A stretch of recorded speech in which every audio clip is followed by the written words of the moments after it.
This is Frameform.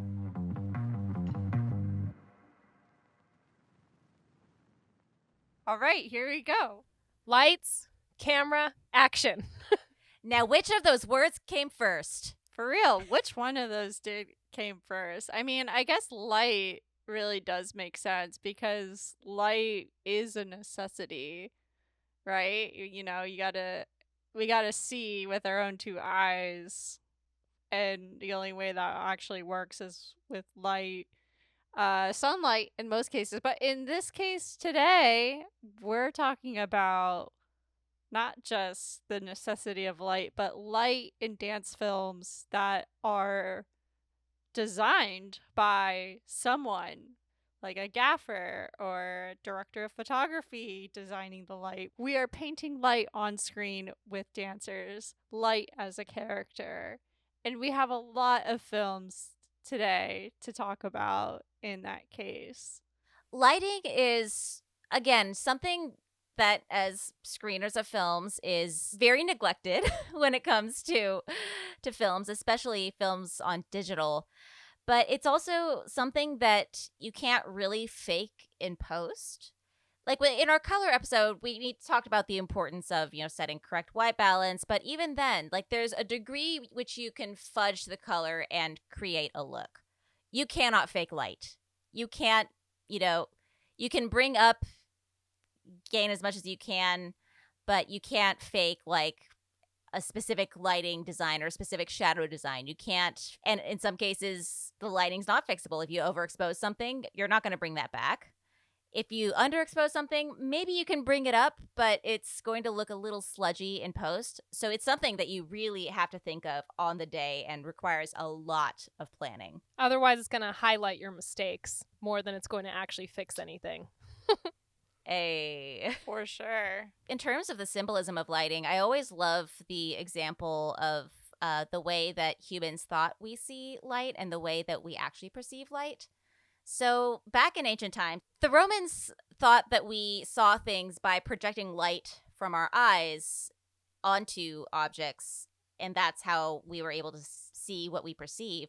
But what actually happens is objects actually emanate light. Every single object emanates light in some way, and that light registers in our eyes. So everything we see in a way is light, and early film is essentially composed of a chemical reaction of the film stock and light. In some ways, light was hugely dangerous in the early days. Like if you, accidentally, open your camera before you fix the film, then you overexpose it, you completely lose it. So there's a lot of symbolism when it comes, and poetry when it comes to light. And tonally, story-wise, there's a lot of symbolism that light can hold. Yeah, light is just such a pervasive symbol that we see in all kinds of art and media, and even just casually in conversation. I'm sure we'll be ripe with puns in this conversation. Some of the general things we think about when you think about light might be knowledge, having a light bulb moment,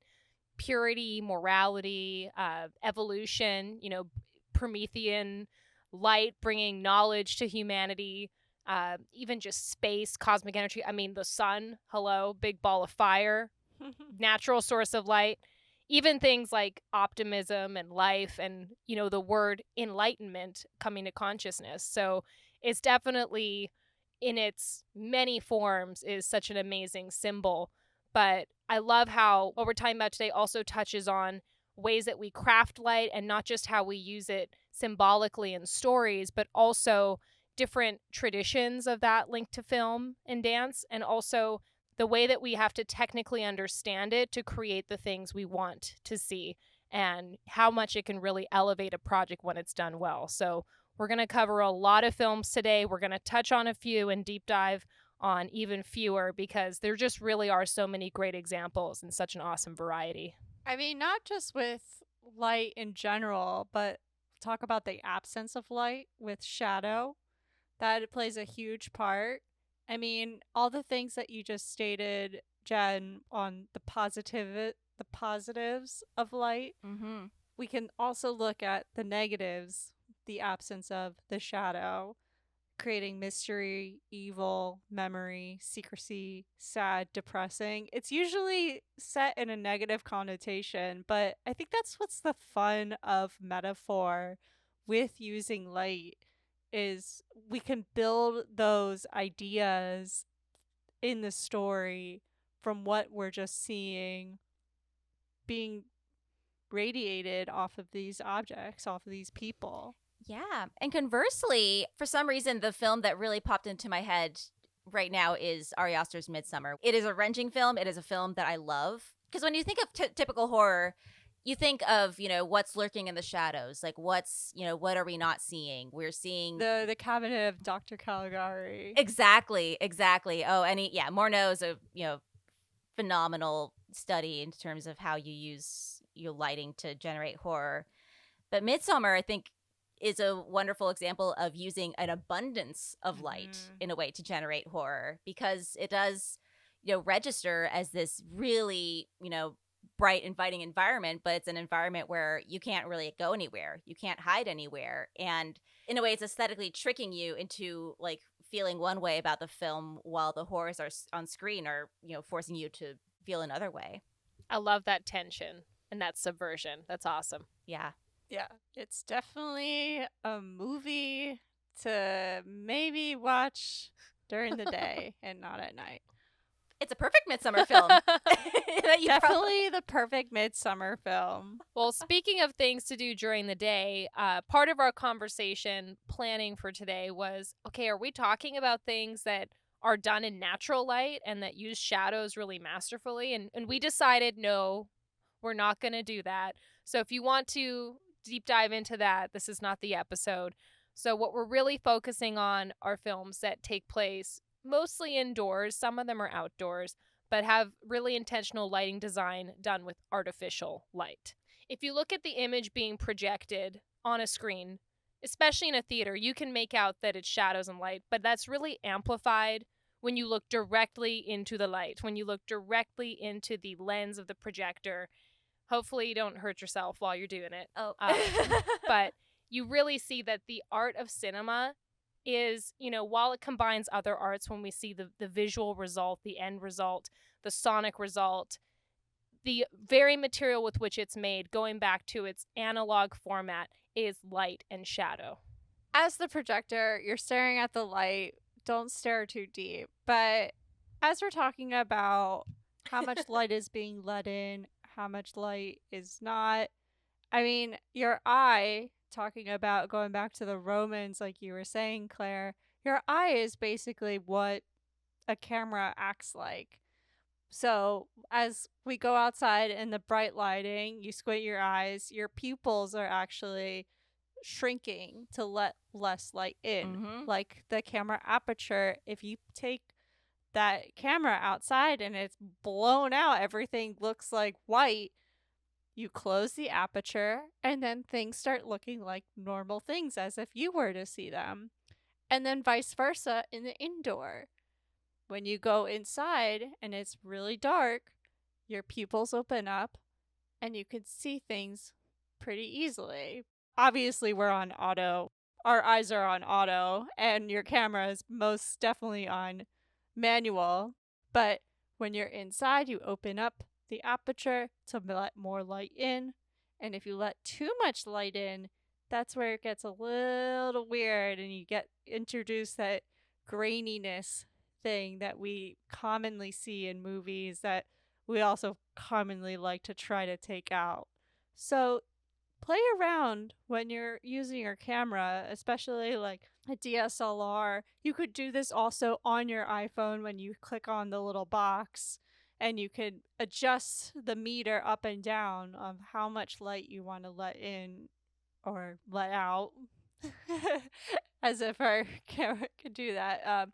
But it's a great way to play around with, like, how much do we want to increase the shadow or increase the highlights? Sometimes you also need ND filters for your eyes, aka sunglasses. Mm-hmm. This also makes me think of how so many things are automated now. Like anyone that has a smartphone can just toggle these sorts of settings, and it's so automatic, and it's something we don't even have to think about. But it took a long time, many years of innovation and trial and error to get to this point. And it's really fascinating to learn like the manual science behind these things, like the analog art. And it's a little bittersweet that nowadays a lot of our devices are so automatic that we don't even process that there was a history or a lineage to these things. It's really easy to take it for granted if you never take the time to learn. Totally. Like, back in the days, you had a light meter that would help you calibrate light for analog film, or else, you would find it out that when it came back from the developers, it would all be either completely blown out or completely left in the dark. But it's always worth knowing that, even if your eyesight's not 100% fantastic, that your eyes calibrate for light way, way better than cameras do. So even if you say, oh, hey, can you shoot that little thing on stage in the dark? I can see it. The camera might not be able to see it, or might not be able to see it cleanly. Understanding the science behind it, understanding the science behind how you see translates so well to the camera, but you also have to consider that, what your body is doing naturally is honestly operating on a much, much higher level than the way cameras operate. And on an artistic level, the way that we use light can direct our expectations, like you mentioned with Midsummer earlier. And entire schools or genres of film are often characterized by their use of light and shadow and even color palettes. So we mentioned some German expressionism earlier.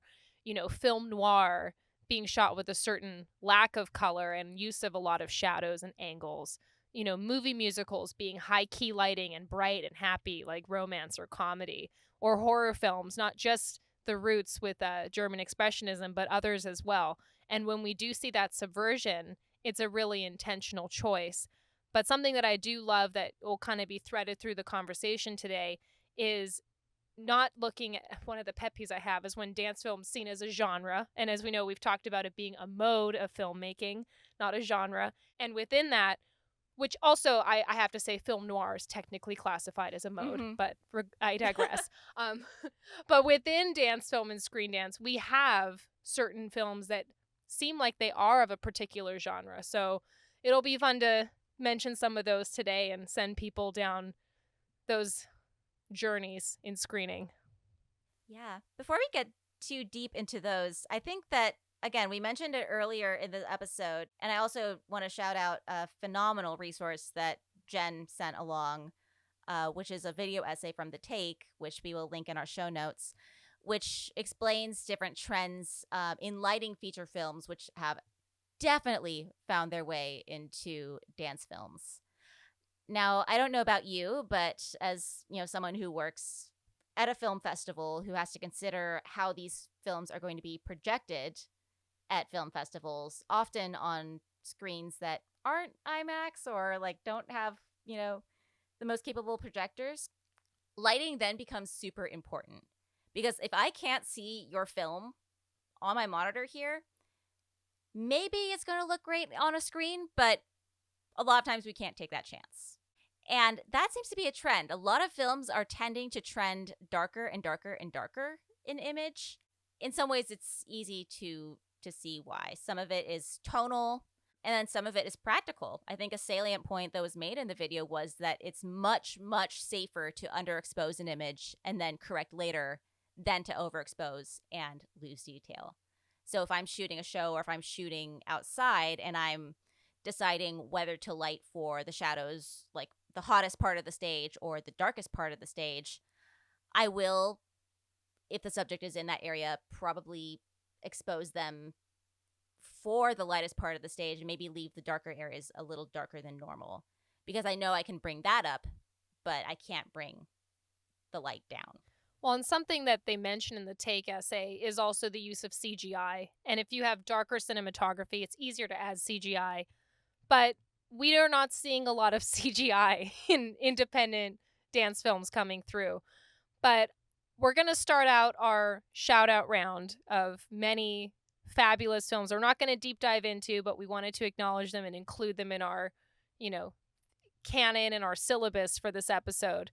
We're going to start with a classic film that is not just an essential in the general film canon, but it's definitely in the sub-canons of epic animation and screen dance, and it was done all with much more basic technology than we have access to nowadays. Canadian patron saint of film, Norman McLaren with Pas de Deux. Phenomenal film, nominated for an Oscar, believe it or not. I mean, uses the basis of lighting so effectively. So in this film, the dancers are side lit. So we do see like a semblance of their form, but then the film itself was exposed multiple times to create that overlay effect. And just knowing how, frame by frame, how you modulate that or how you can manage that, it requires such skill and such craft in order to do well. So if you want to hear more about that film, we actually talk about it back in season 2 on our Dance in Dozens of Drawings episode, specifically focusing on animation. And we also talked to Wilkie Branson in that episode. So go back and listen to that show after you listen to this one. So our next shout out or highlight that we're not going to deep dive into, but we wanted to certainly mention, is the game. It's available online to stream now, linked in the show notes like all of these films will be. The game is actually, I think maybe the first, certainly the only one I can think of right now, dance film noir that we saw. We actually met some of the lovely folks that made this film last year in DC at Dance Cinema, and it was so cool to learn more about their process and everything, and really to see it in a theatrical setting as well. The choreography is just so jazzy and delicious. The storytelling is cheeky and efficient, and they're really fun characters as well. So highly recommend it. It's just one of the most stylish films, and yeah, can't say enough good things about it. Check out the game as well. We also have The Stop, which was featured in our season 2 catalog for our location scout on water. And we have a great lighting example here where 2 dancers are at a bus stop in the rain, and we have this really great standard by lighting of 2 colors. Yeah. And a fantastic example of lighting to almost heighten the camp of that situation. Because if you think of a bus stop at that time of night, it's probably not as well lit as that film is. Certainly not as, beautifully lit as that film is. I do tend to see a lot of new LED streetlights going up, though, that are like bright purple. I don't know what that's about. Oh, okay. Have you guys seen these? I have. No. Okay, like every once in a while, and it's not just DC, like it's been in my travels, and I'm like, why is that? Am I losing it, or is that street light bright blue or bright purple? So maybe they're trying to, bring more artistry to life, or maybe something's gone wrong with the electricity. I don't know. Yeah. Well, I just wanted to add, if you are shooting shows with LED lights, please let your videographers know in advance. Those things are annoying when it comes to video because they'll often show up as banding. So, oh, right. They do that. Yeah. So, like, I recently had, I think I had a show with an LED projector a few years back, and I shot it at, 60 frames a second at 240, shutter. It was rough.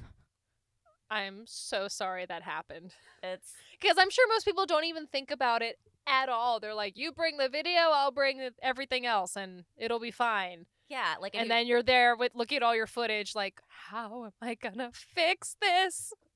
And you have to purchase some kind of plug-in to get rid of it that only does 50% of the lift for you. Yeah. So if you're lighting a show, avoid LEDs when possible, please. True stories from the trenches right here. Another film we wanted to highlight is Blue Fuchsia. This was screened at Dance Cinema in 2020, and it was one that was available online, but I was like, I kind of need to see this on a big screen. And it was just such a visual feast, like the colors and the movement. This was a really good example of a film that has a clear palette and identity, but also how the lighting just brought life to the setting, and it was edited in a way where the colors were really dancing. It wasn't just moving around a pretty evenly lit scene. So definitely a big fan of that one as well. And lastly, we have Feelings by Charlie Lucchini. Claire and I spoke about this work back in episode 8 of this season for In the Mood of Color. Also, a by-lighting setup, lots of glitz and glam. Definitely a fun piece, wouldn't you say, Claire? Oh, very fun. Very fun. Again, like the microwave at the end always brings a chuckle to my to my face. I think it's my favorite. It's between that and Digital Afterlives for my favorite endings to dance films ever. Just like you get a laugh out loud or like a jaw drop visceral reaction to it, and it just never gets old. So yeah, definitely one of the best endings ever.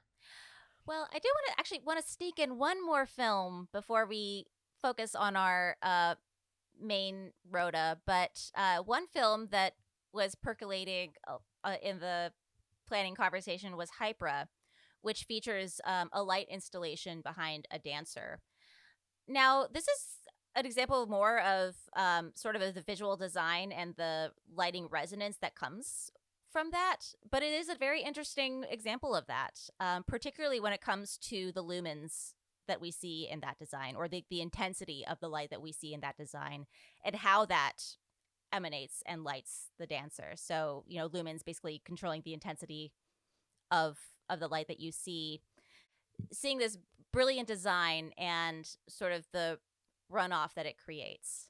This piece, I would consider this more visual effects focused. Definitely agree how the design emanates these brightness levels of lumens. We see brightness, darkness, but just the design of like these lines coming in and out and how they're projecting off of our dancer gives me the sense it's more, as it says in the little summary, a digital art piece.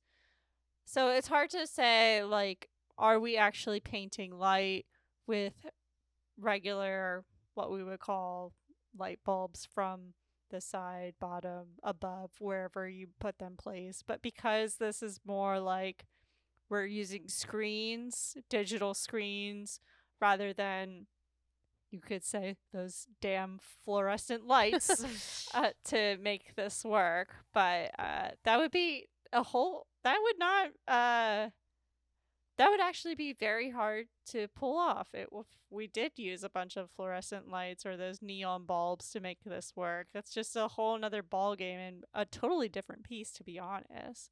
So Hypera, it's borderline, but for me, leaning more towards the visual effects kind of piece. Yeah, I'm glad you two expanded on that, because when I was thinking, okay, which films have really great lighting, Hypera definitely came to mind, because I have the idea of like those close-ups where we just see beams of light and it's like they're dancing with light, but it certainly is more of a documentation of an interaction with light than it is, like you beautifully said, Hannah, painting with light or creating something new with the camera and what's being captured. Screened light. These are televisions emulating light with design. So, yeah. So now that we have all of our shout outs and films that we absolutely love that we've talked about in the past, but let's talk about some films that we haven't touched on yet. And right now I want to start with this film called Cornered that I actually found on Nowness. And this film's directed by James Vernon, dancer Kevin Tate.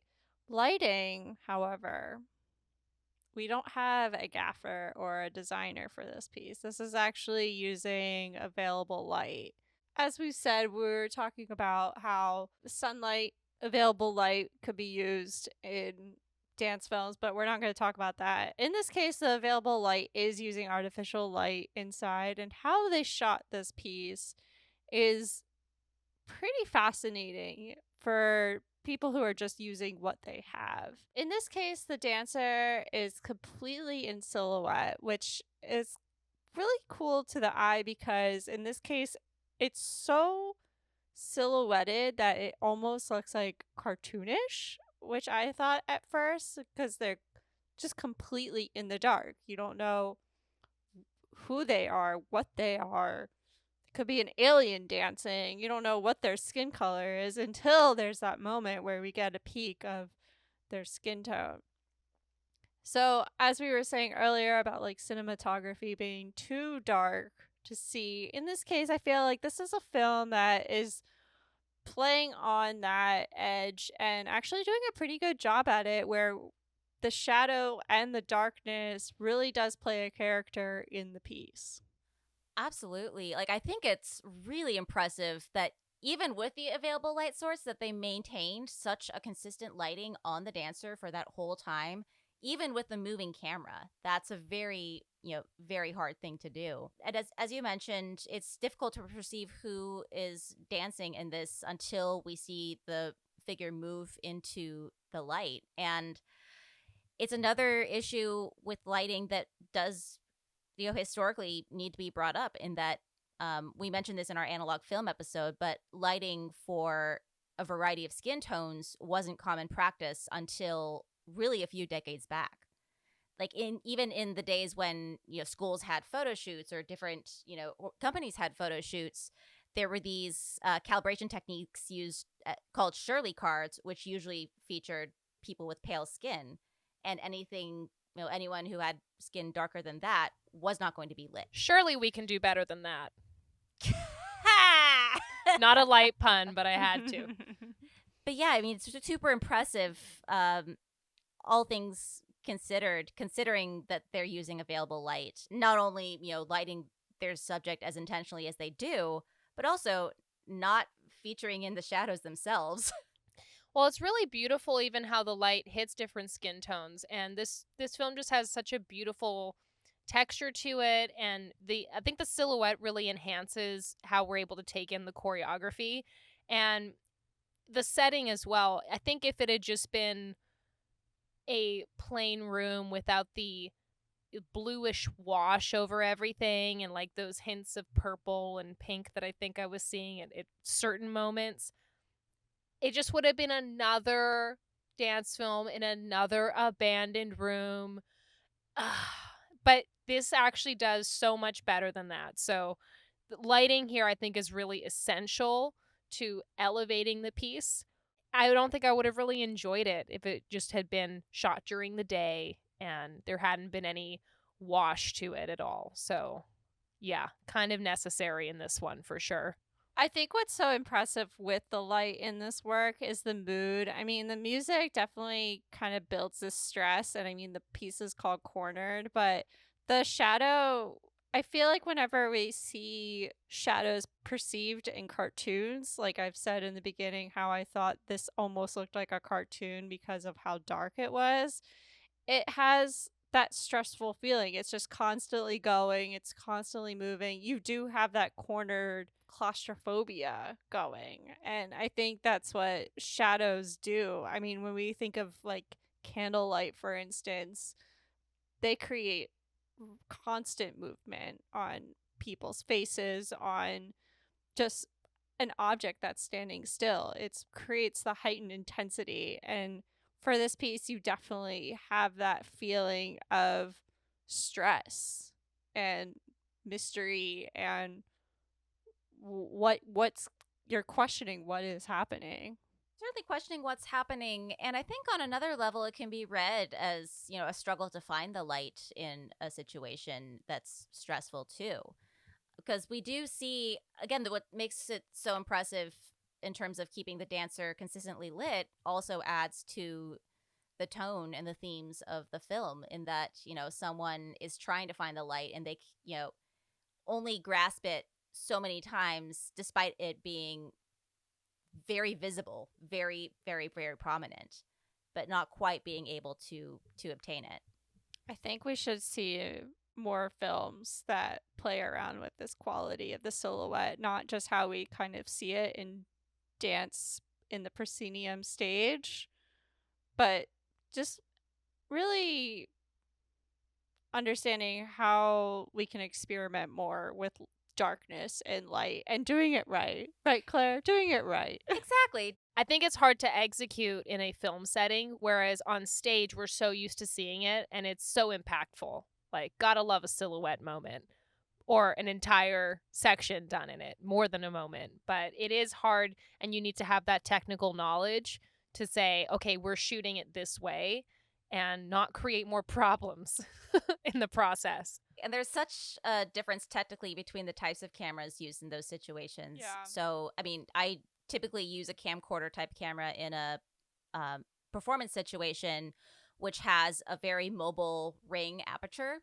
So you can go from like 11 closing it to opening it just in a swipe, and it's easy to do. But I mean, even SLRs, but even toward more cinematic cameras, oftentimes you have to set your lighting settings, and any change of that, unless you have a lovely, nice, mobile setting on your lens, any change is going to completely affect the shot, or it's going to register in the shot.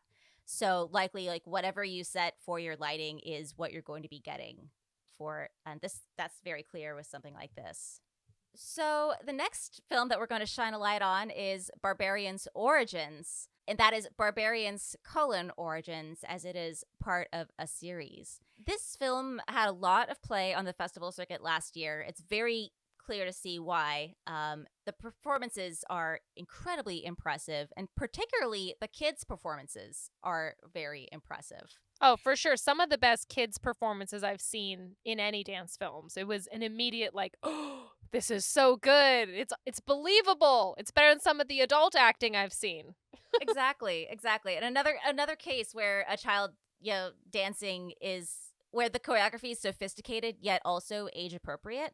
And the funny thing that came back when the audience feedback when we screened this was people were like, these boys have such great haircuts. Yes.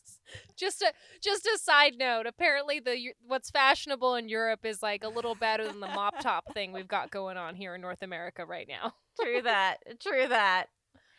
But it's a great example of lighting being a character that adds so much to the tone of the film. Because if you think of other classroom type films, usually they'll have some kind of like fluorescent, maybe even like a crackling fluorescent light, which, certainly adds a feel to it. But here, the light source is elevated from behind a window, and it casts long shadows on the students and very evocative of this classroom being a dungeon in a way. And it almost feels like these students are, studying in a jail cell. Totally. It looks like a surreal classroom where it's almost, in a way, it's a child's perspective of what an unpleasant school might feel like. On its own, it's a great location. But when you really think about, who you're trying to relate to in the story, it certainly sides you with the children, I think. And we don't often see classrooms shot in this way because normally when we see a school setting, it's bright, it's colorful, it's nostalgic. Miss Frizzle's there, like it's completely different. And this sets the tone immediately. And even the title, Barbarians, you're like, oh my gosh, barbarians! Like, why are there barbarians and children? Animals. But yeah, it's so effective. And I think one of my favorite moments is, keeping with your line of thinking about the use of overhead and this lofted view, is this overhead shot that we actually see in the 2021 version of West Side Story as well. When, the fight's about to go down. In West Side Story, it's the rumble scene at the salt area. Here, it's, kind of the climax of the film. And we see this overhead shot and just these shadows emerging right before the actual bodies make contact. And it's just so effective. And getting that blue wash over the brick in this industrial setting is just, chef's kiss. What's the film version of a chef's kiss? Cinematographer's kiss. You definitely get the horror of it all, because even though the kids are, it's dimly lit, but at the same time it's not that scary. It's still got some, like, I don't know, delicateness to it. And I think with that moment, you actually feel the horror in the students that these teachers are trying to, overwork us or do bad things to us. Bad things as in, like, give us tests and, pop quizzes and that kind of negativity. Make me tuck in my shirt. And then it leads to that moment where they're closing the door and we have the lights kind of narrowing down on the kid's face and we just see that one line until the doors close. Like, obviously, come on, that is design right there, lighting design. Yes. And is it, has the oppressed now become the oppressor? Cycle continues. Yeah. It's the origins of the barbarians. Hey. I will tell you, I think it just clicked for me. I will tell you, I was getting very strong another brick in the wall vibes from this one. Yes, channel your angst. So our last film we're going to deep dive is called A Hard Day's Night. This is directed by Benjamin Hoffman and Mathieu Mondulet. It is produced by Asterios Productions, and it features dancer Thibaut Eiferman. So this technically was a COVID film. It came out during the pandemic, along with countless other films that dealt with similar themes and even similar production restrictions. But I think where this stands out, one way that this stands out from that clustering of what I started to call quarantine screen dance, because I was like, we need a word because there's so many of these, is that this could be a standalone outside of it. And not just because we don't see a mask and not just because, those indicators are not there, but because the narrative works outside of that context. However, I will say that the theme of claustrophobia and feeling that, oppression of being stuck inside, not even in a particularly small space, and then the liberty you feel going outside, breathing the fresh air, being around natural light, away from a screen or away from fluorescent indoor lighting. I think it resonates more with us now that we know what it's like to be on the other side of that. This film really does a good job showing light in a variety of ways and a variety of settings as well. Sometimes we are almost in one scene of a story, and not that films lack anything for that, but this stands out because we actually move through a progression and we see different kinds of light being used throughout, and the symbolism that comes from that, and also the technical virtuosity that it takes to make a cohesive film that does that. Just continuing on that point, Jen, just the variety of light of, projected light versus natural light. And I think that the film really does a good job of highlighting the difference on the body of those two sources and sort of how, one source of light is very intense and almost interrogative of the subject, while the other one is very nourishing. And the fact that those are juxtaposed against each other really highlights the difference with them. I mean, literally, the artificial light, all of that is taking place indoors. Even just there's that moment where we're placed outside and we see the windows and we got this reveal conceal going on with all the different colors going all at once. It makes me think of like playing Simon, where everything just lights up and it doesn't feel like a chaotic moment, but it's kind of as if like all the feelings or all the inner emotions of jaggedness is coming out. And it's not until when that light at the very end, not at the very end, but like towards the end of the section of the indoor scene where that LED or that neon light is flickering off, and then we're introduced into the outdoor world of soft light, hence the nourishment, where we feel a softer side of personality and feeling, talk about what 2020 was all about, like all we want to do is go outside and, feel the nourishment and the release of just on the other side of that window. Thinking about it, I wasn't thinking of it as a COVID film at first, but as I look back at it and talking out loud, like it definitely has that feeling that we all similarly had that year. And I love that about it because you could totally watch it without that context and just appreciate it on its own. But the fact that it came out of that time and doesn't have any obvious indicators of it, I think just makes it that much more masterful. Well, those are all the films that we're covering today. I didn't get a total count, but I feel like we probably talked about 10 different films. We were not light on the films. Definitely not like. We didn't want to leave you guys in the dark on any of this. So hopefully you found this conversation enlightening. Maybe it even sparked some creativity for your next project. As mentioned earlier, you can check out the show notes for all the links to everything we talked about today, even our shout outs and highlights. And keep being the beautiful light you are. This is Frameform, hosted by Hannah Weber, Jen Ray, and Claire Schweitzer. Episode edited by the Frameform team, with social media support from Maddie Leitner and music by Mason Carlton. Thanks for listening.